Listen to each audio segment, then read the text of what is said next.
every commencement speaker is required to discuss artificial intelligence and the inevitable boom or doom, as much as medieval preachers were compelled to mention death and its consequences, everlasting fire or eternal salvation. And who am I to stray from the beaten path? I'm surely not one to throw caution to the wind and make brash, unorthodox decisions. Let me offer two reflections. First, your skills are irreplaceable, especially if your work involves education, mediation, or communication. Second, efficiency is the false idol installed on the altar of society by the Industrial Revolution. Look back at the journey that brought you here.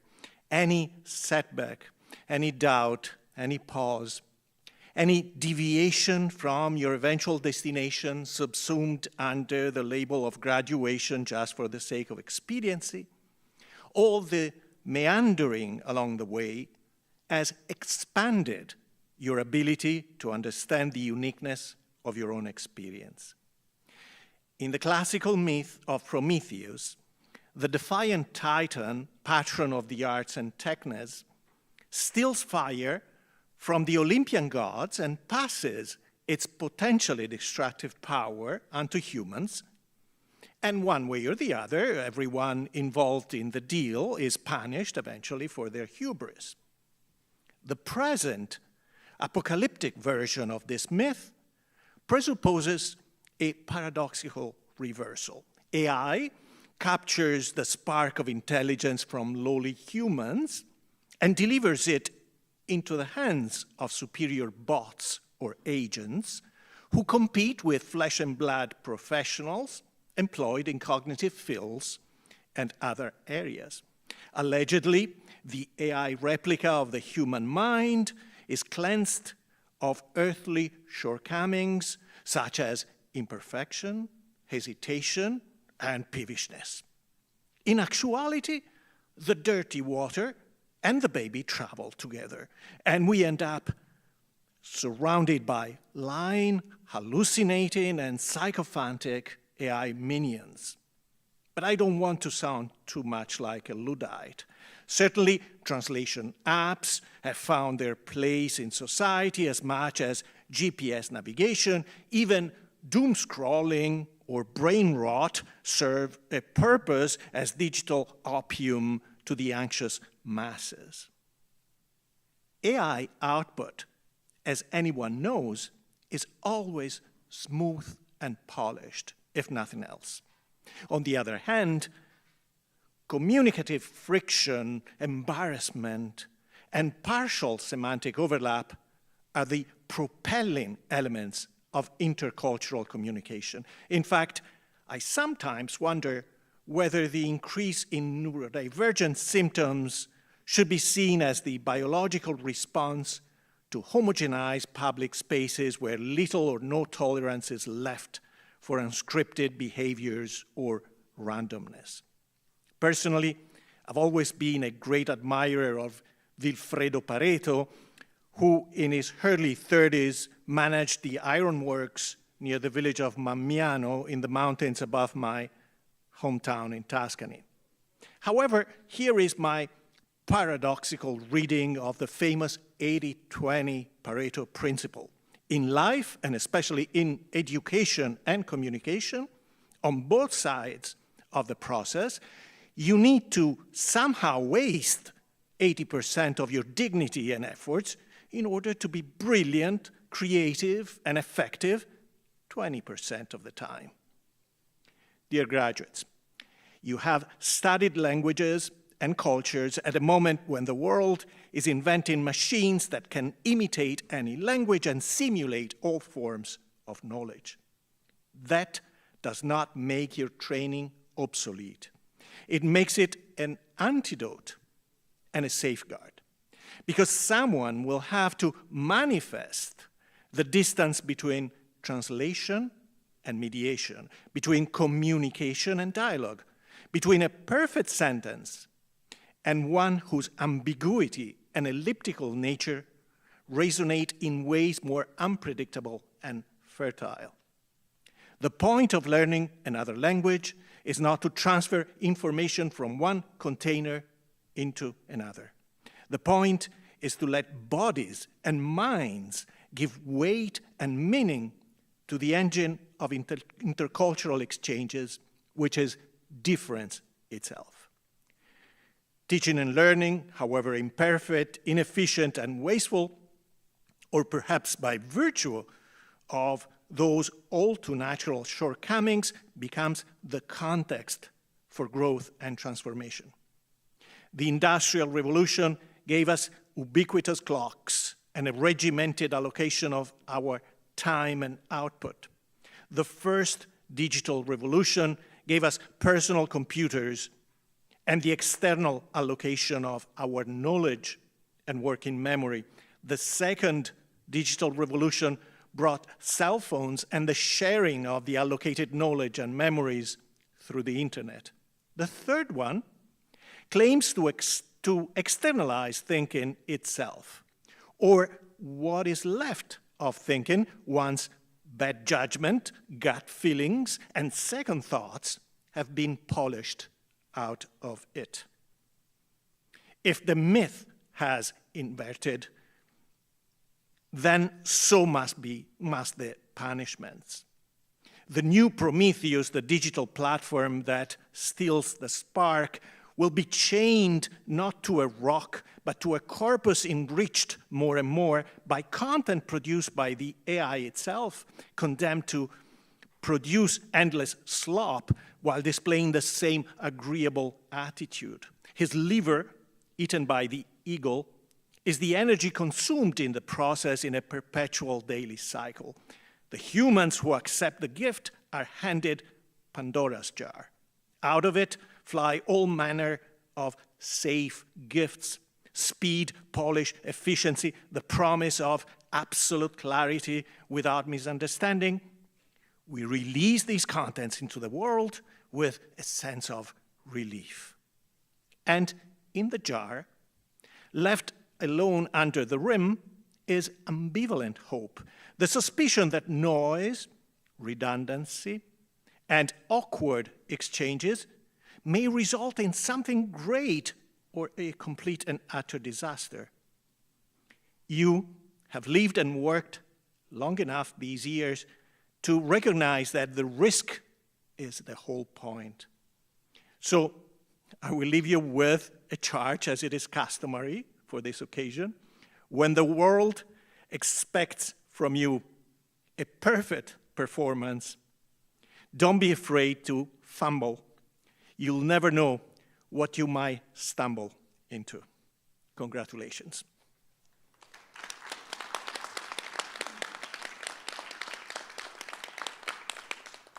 And now it is my honor to introduce the student speaker, Sebastián Arboleda Salazar.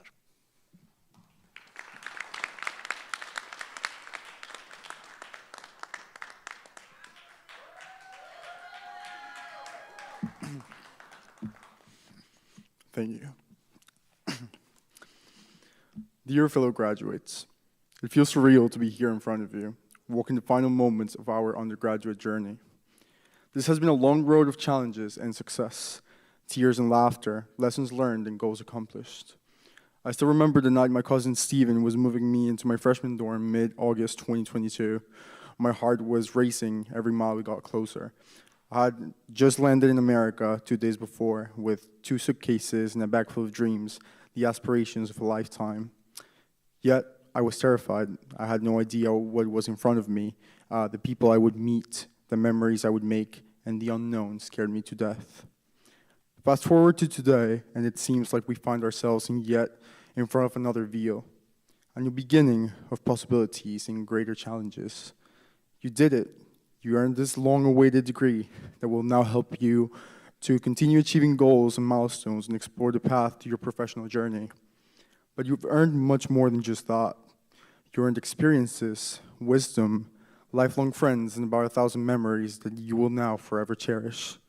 These achievements are also the result of those who came before us and those who supported and guided us throughout the way. To our friends that gave us support and kept us company through the way, thank you.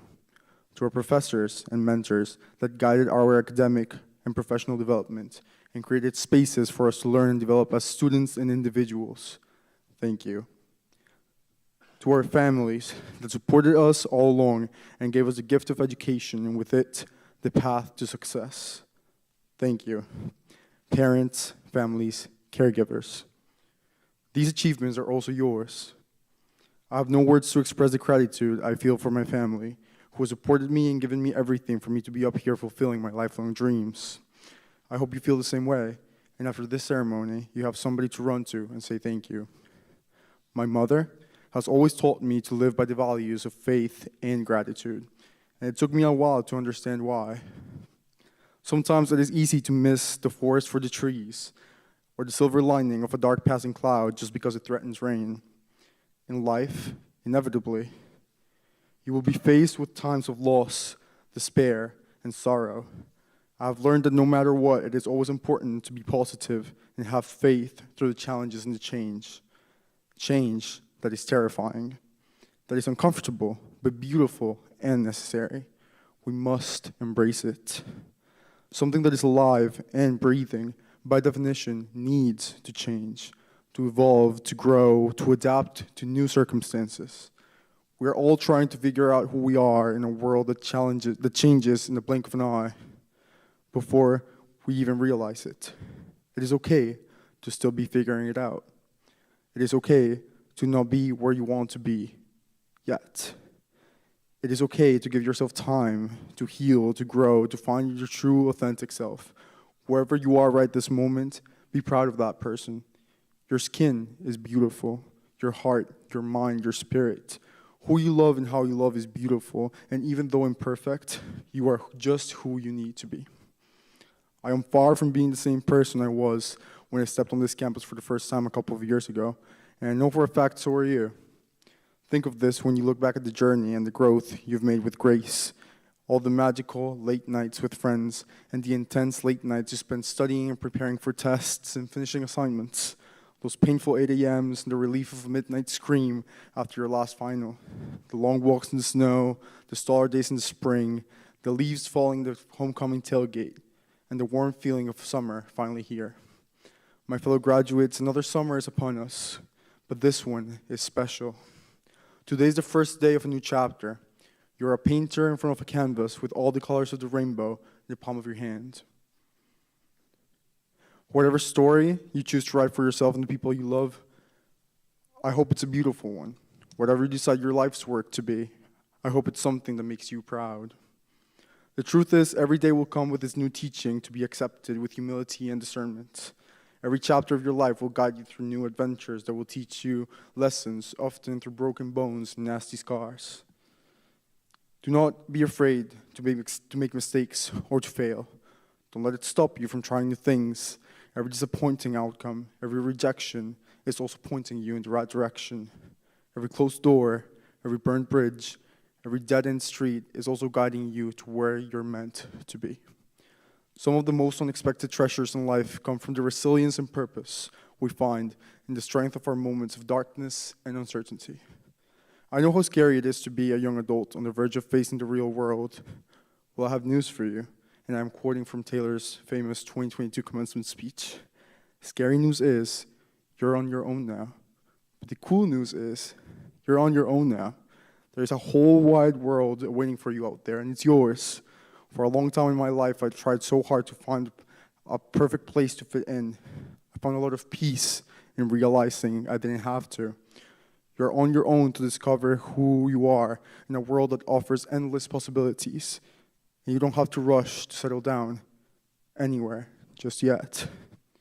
The future is bright, sea wolves. The horizon extends way farther away than you could ever imagine.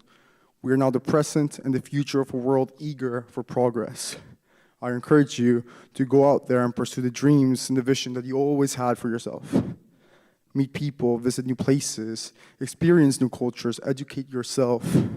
See the world for what it is, not what others tell you. There's only so much more you can do by staying in your comfort zone. Work hard, be wild, be brave, be free, be the leaders, the professionals, the citizens of a new era that will rewrite history for the better. Be the scholars, the teachers, the specialists, the officials, the leaders, the pioneers of new advancements, and the messengers of progress and innovation. Dare to be what Stony Brook taught us to be. Individuals who pride themselves in knowledge, critical thinking, teamwork, and fostering of diverse and just communities for everyone. Let that be our legacy. Dream big and don't let anybody stop you from tracing the path to your own goals and ambitions.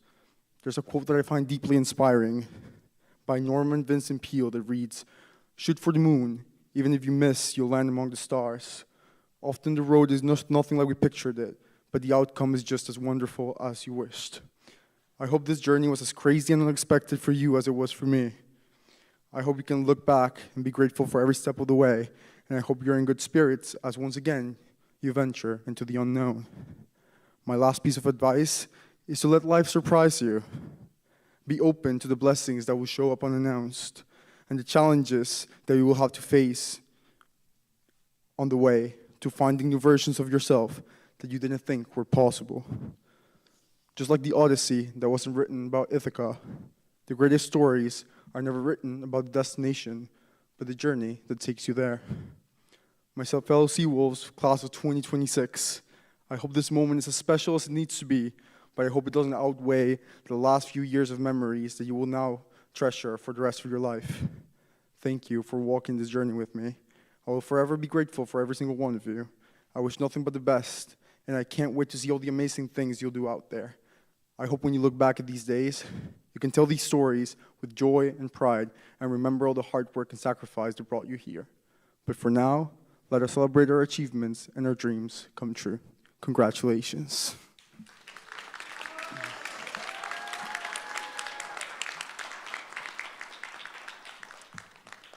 Thank you very much, Sebastian, for stepping in and sharing this heartfelt message. It's very appreciated, and we wish you all the best in your new endeavors. Now is the anticipated time of the presentations of our graduates.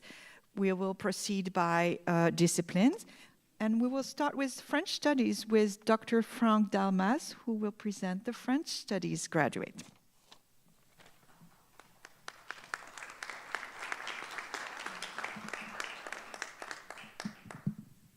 Thank you very much, Sophie. Thank you very much for everyone present at this ceremony to honor our graduate. It's always a pleasure to see you coming to this event. And I'm very happy to see the family and friends of our graduates in this particular moment you want to share with them for their accomplishment. So I will present the graduates in French Studies. There are students who completed a major and those who did a minor in French Studies. So for the graduate in the BA in French Studies, Sébastien Arboleda Salazar, please.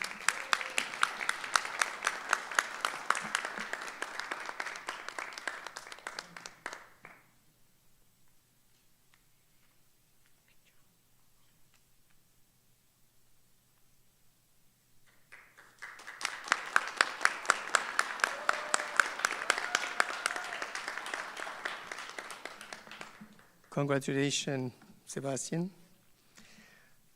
Arek Zenel Walazek, who graduates but is not present with us, but we can applaud for his accomplishment as well.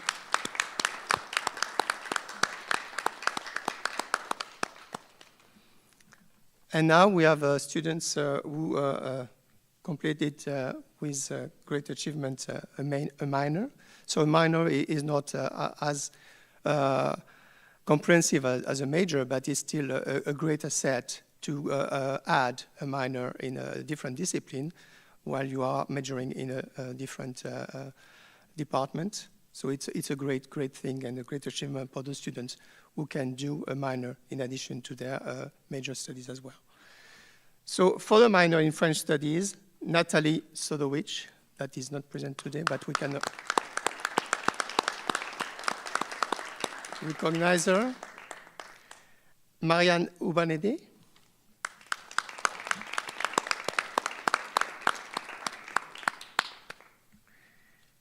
Sophia Yoon.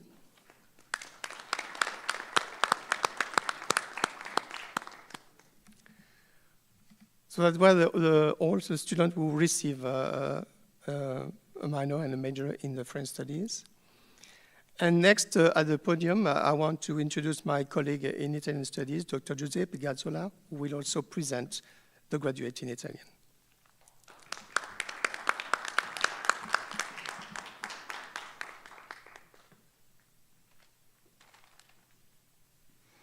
Thank you, Frank. Welcome all on behalf of the Italian Studies section.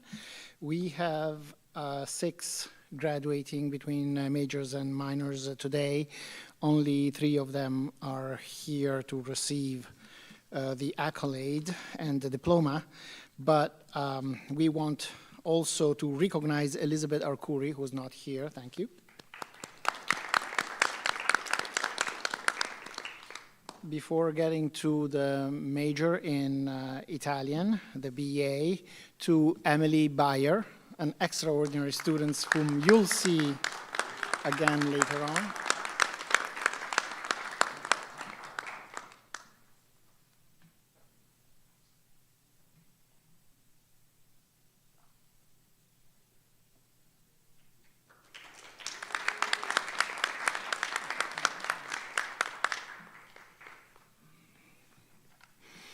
And Valeria Jin with Wolfie.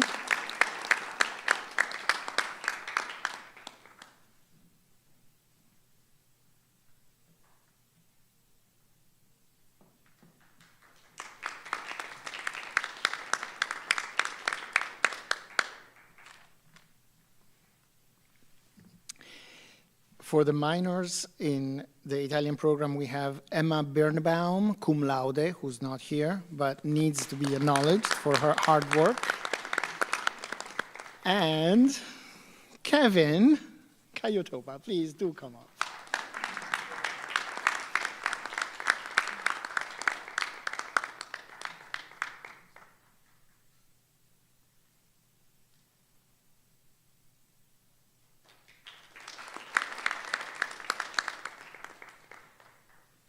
Also, Angelina Mavros is minoring in Italian.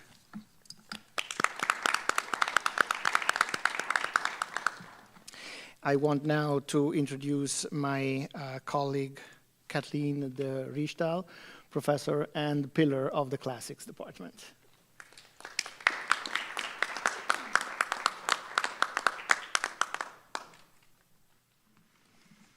Thank you. I'm here today to present to the minors in classics. We have one here today. So the first one is not here today. That is Athena Giangrasso. The second one is here, Sotirius Levis. Please come up.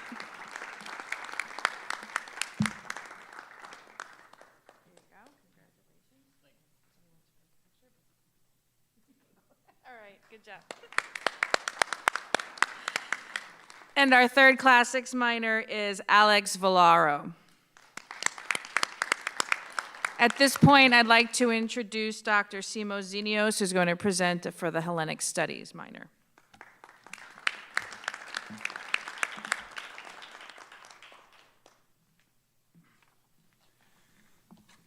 Thank you, Kathleen. Welcome to all, and on behalf of the Hellenic Studies program, congratulations to all the graduates. I will be presenting the minor for one student who is receiving it this year and who is not here, but please give her a round of applause, Despina Muka. And I would like to invite my colleague, Dr. Sarah Jourdain, to announce the diplomas for the Russian studies.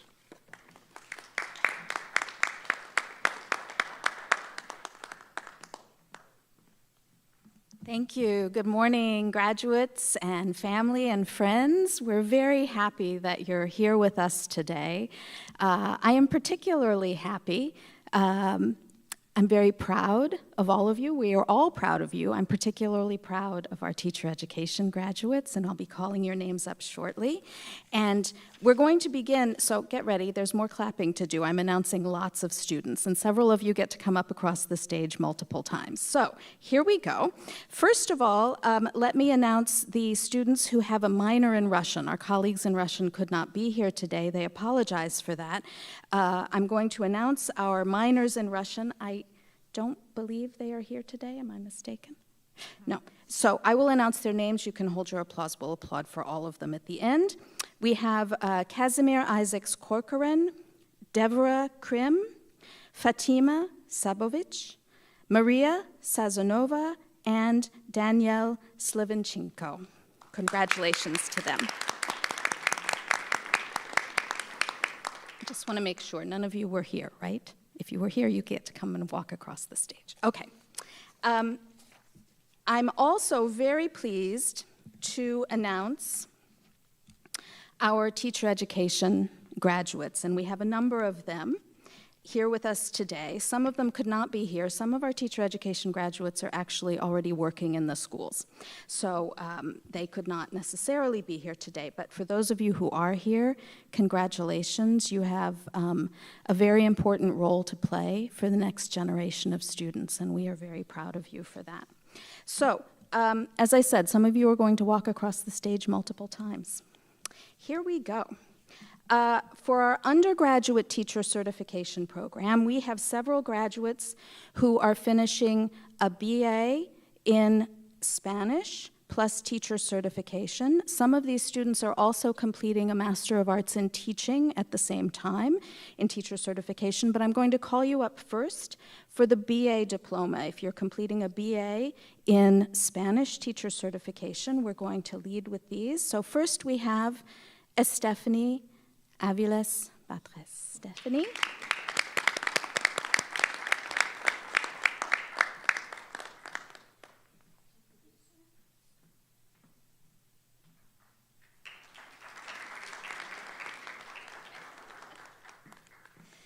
Next, we have, let's see, this isn't going in the order that is on my list. Vanessa Interiano Jordan. Is Vanessa here today? She is not here today. Congratulations to her. Maria Rita Laredo. Congratulations.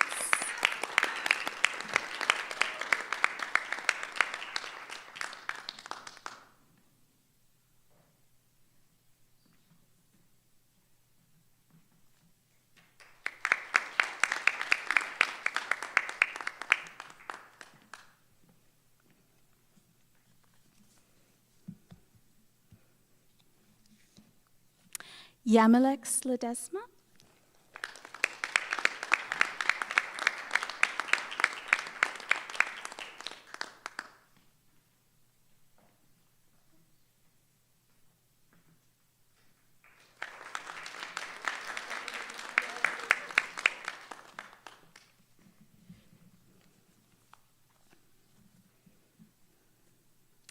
Marlis Ruano.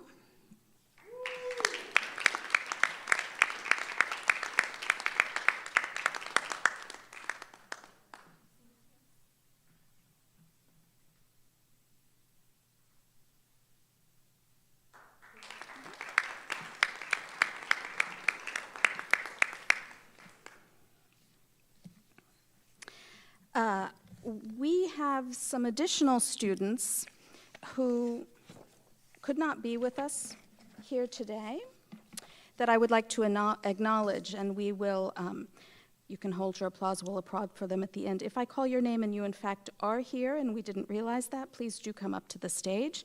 So in addition, the undergraduate Spanish teacher preparation, we have Natalie Gomez, Brenda Gonzalez Trigueros, Cici Molina Reyes, Kelly Mui, and Jimmy Peralta Gamez.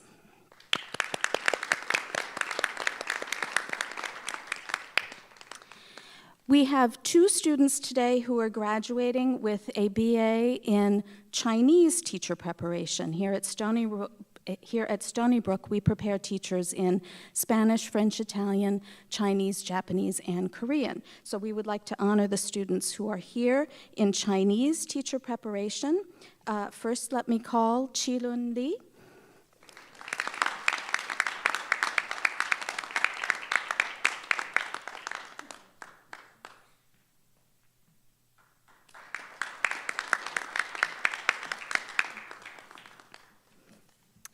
And Maggie Zheng.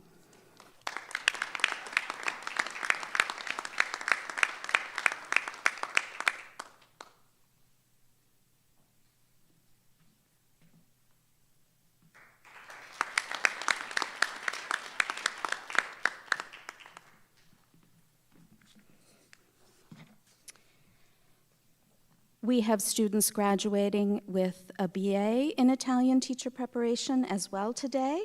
Let me call to the stage Ludovica Sofia Costanzo.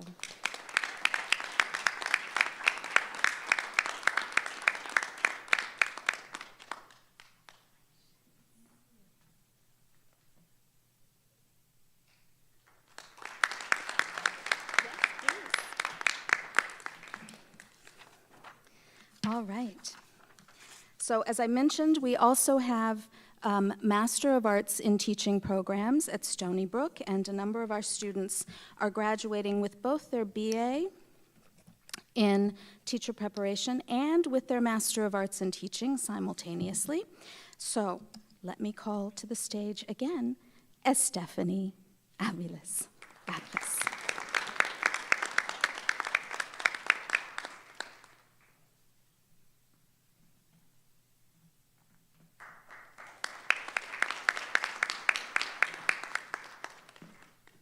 When you get 2 diplomas, you get to walk across the stage 2 times. Next, let me call Esmeralda Escalante.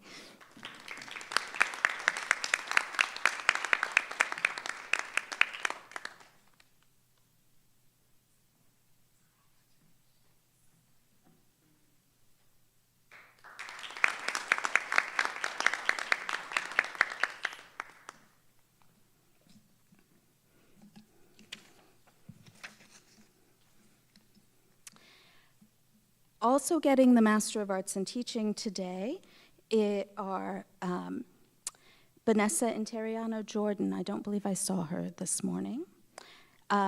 Maria Rita Laredo, please come back to the stage.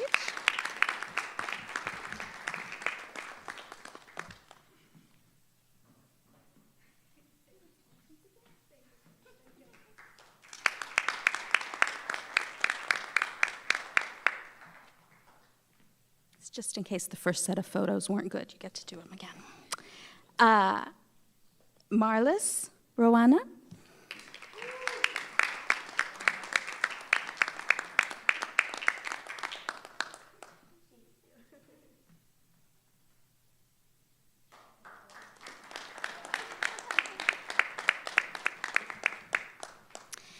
And although they could not be here with us today, let me also call out for the Master of Arts in Teaching Spanish, Natalie Gomez, Brenda Gonzalez Trigueros, Cici Molina Reyes, Kelly Mui, and Vanessa Interiano Jordan.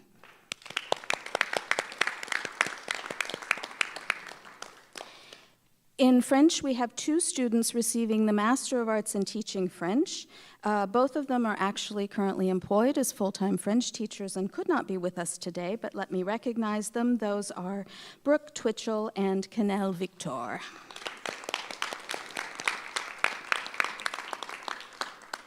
Then with the Master of Arts in Teaching Italian, we have Emily Bayer.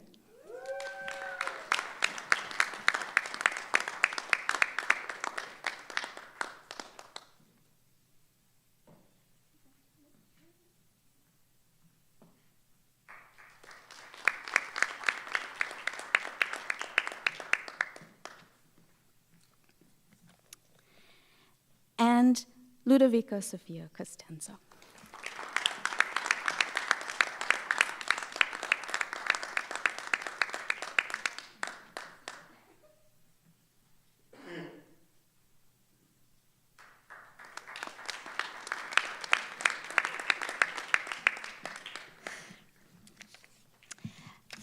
Let me also acknowledge that we have one graduate of our Master of Arts in Romance Languages and French. She could not be here today, but that is Evelyn Guevara.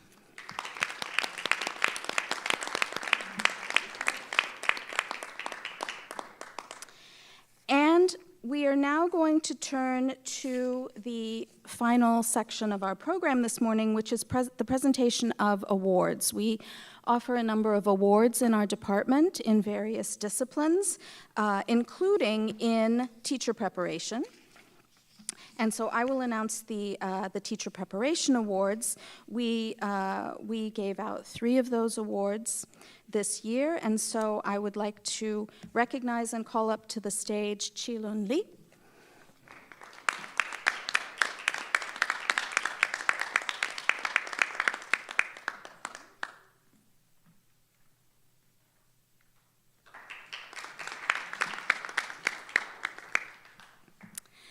And Maggie Zheng.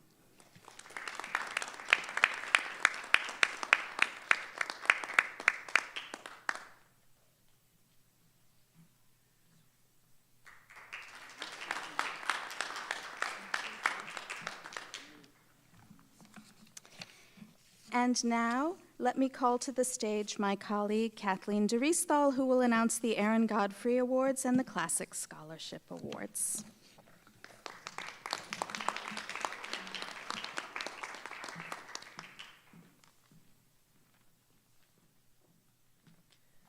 Thank you. We're blessed to be able to give out some scholarship money to current classic students and students who take Latin here at Stony Brook University. The first one is thanks to the generosity of my predecessor, Aaron Godfrey, or Bill Godfrey, as he was known, who passed away 6 years ago. So the first scholarship, none of these students are here, but I'd like to recognize them so you can hold your applause till the end. For the Aaron Godfrey Scholarship, we had Kaylee Barani, Eugene Jiang, Hannah Jiang, and Andy Wang. So.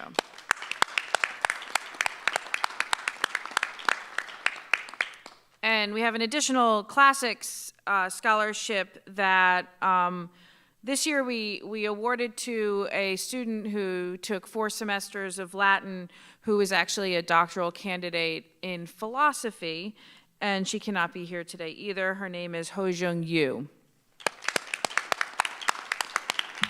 At this point, I'd like to introduce back to the stage Professor Giuseppe Gazzola.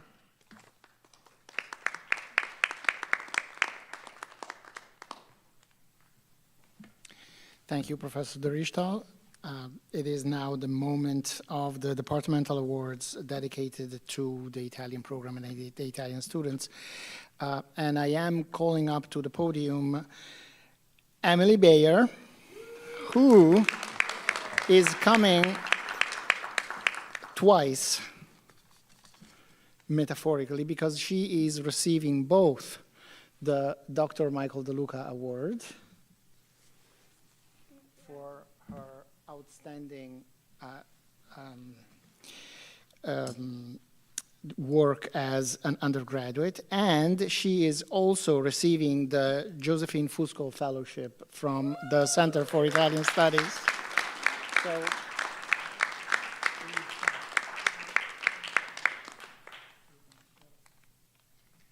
I want double the applause.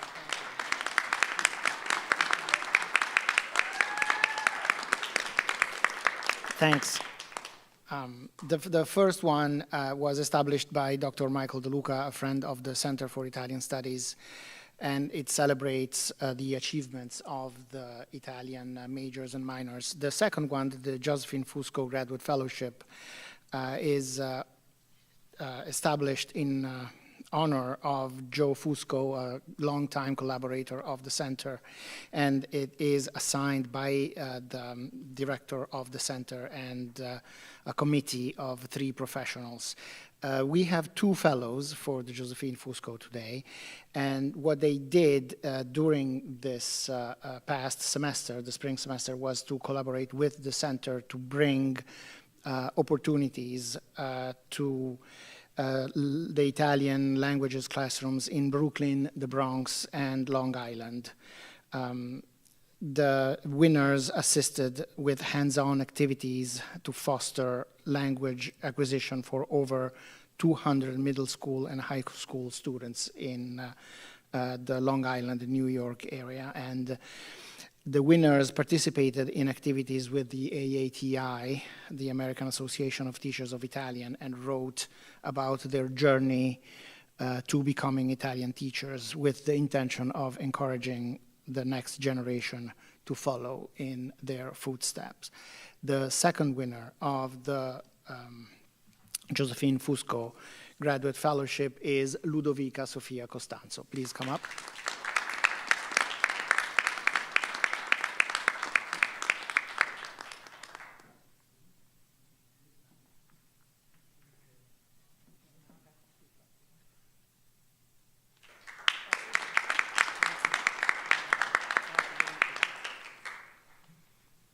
Thank you. I am calling to the podium the chair of our department, Sophie Leroy.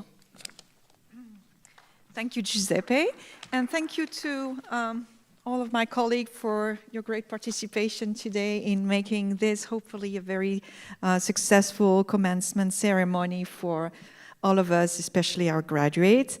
It's time for us to relax and let the joy, the satisfaction of your achievements sink in.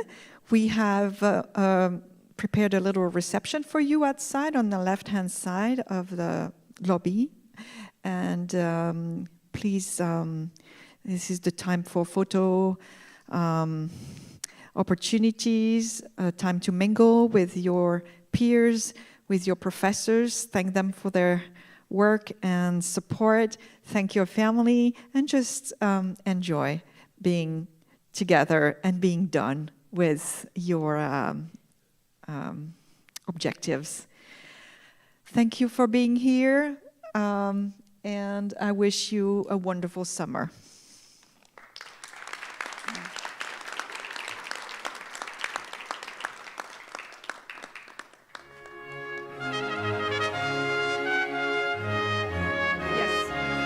My apologies. We would like to call you once again to the podium. I'm talking to all the graduates together. We traditionally take group pictures of all of you. So if you don't mind just coming up again, leave your diplomas on your chairs. Come on up.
So what do you want to do?